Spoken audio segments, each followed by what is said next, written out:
ये पागलपन है, नहीं हो सकती। Only a mad man can think about it.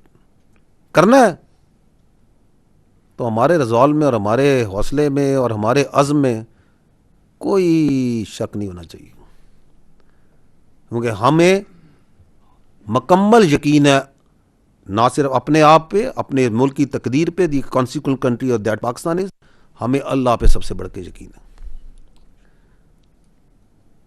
तो जिसको कोई प्रॉब्लम है, कोई शक है, उसकी एक किस्त दिखाई है हमने, वी हैव रीस्टैब्लिश्ड। ये ठोक के हमने दोबारा डिटरेंस रीस्टैब्लिश की, मिनटों में की। The next is the second last point. As a consequence of Mark-e-Haq, it was the recognition of Pakistan as a geopolitically significant and responsible middle power at the global stage. ये वो consequent है जिसको आप देखते हैं।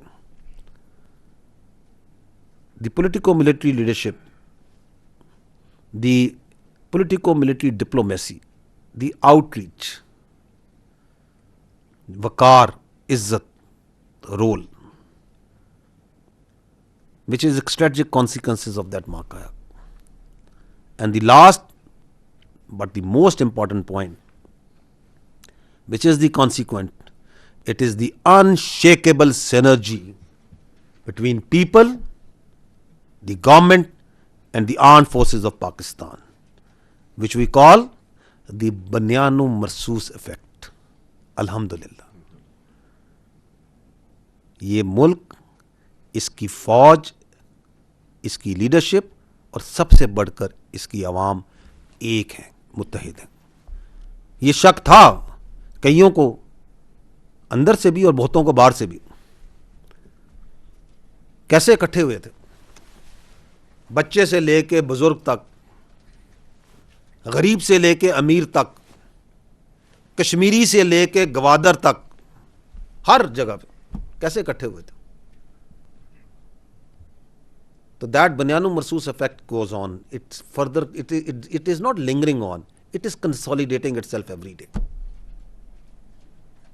तो ये अल्लाह ताला का हम शुक्र अदा करते हैं on the strategic consequences of this Mark-e-Haq, जब हम इस साल का अहाता करते हैं। Now, as I said, I'll take you through a few visuals so that we can, because वो कहते हैं ना, picture says 1,000 words, that what we have talked till now, इसकी एक ब्रीफ सी, perhaps not a little so brief, इसके कुछ visuals और इनको फिजिकली जो सा एक्सपीरियंस करते हैं। दी फर्स्ट इज, हम पहले जो सा है एक अहाता करते हैं ईयर अराउंड कि ये आपका जो मशरकी जो आपका नेबर है हिंदुस्तान, ये पूरा साल क्या कर रहा है। सो ये अगर आप साल हिंदुस्तान में देखें तो this is what they are doing. मुसलमानों को, कश्मीरियों को, दलित को, सिखों को, ट्राइबल्स को, क्रिश्चियंस को, जो उनके सामने आ रहा है वो उनका जो जो उनकी एक मिलिटेंट थॉट, उनकी पॉलिटिक्स में, उनकी फौज में, उनकी सोसाइटी में हिंदुत्व की फैलती जा रही है। This is what they are doing. आपको बाद में बताएं कि हम भी क्या कर रहे हैं। Do you see any of this images in Pakistan, कि यहां पे क्रिश्चियंस को स्टेट की तरफ से, हिंदुओं को, सिखों को स्टेट की तरफ से कोई प्रोसिक्यूशन की जा रही है? This is what they are doing. किस्मती है कि ये है प्रोफेशनल फौज है। पता नहीं कौन से संदूर की तैयारी कर रहे हैं। ये संदूर से निकलते क्यों नहीं? कोई मर्दाना नाम रख लो। ये संदूर तो खवातीन को लगाया जाता है। पता नहीं कहाँ से इनको जो सा है ये संदूर याद आ गया है। जान छोड़ दो अपनी फौज की, इसको प्रोफेशनल फौज बनने दो। But this is very dangerous. अभी आप इनकी ये साल गुजरा है, आप जाएं इनके टीवी चैनल्स पे एंड यू वॉच, वो एक लाइन से सर्विंग ऑफिसर्स को यूनिफॉर्म में बैठा के जो सा उनकी इंटरव्यू ले लेके वो Mark-e-Haq को, वो क्या अपना वैसे संदूर जो उनका है, उस संदूर के ऊपर कहानियाँ सुनवा रहे हैं। अभी थोड़ी देर पहले इनके आए हुए थे वो DGMO और DG एयर ऑपरेशंस और सीनियर अफसरान।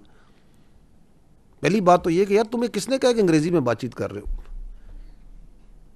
कि हाँ ये हुआ था, ये हुआ था, ये हुआ था। पूरा 1 घंटा वही कहानी सुना के चले गए हो और आगे बढ़ो ना, हम तो तुम्हें कह रहे हैं कि हमने पिछली कहानी तो दुनिया ने सुन ली, आगे बताओ पूरा साल क्या करते रहो।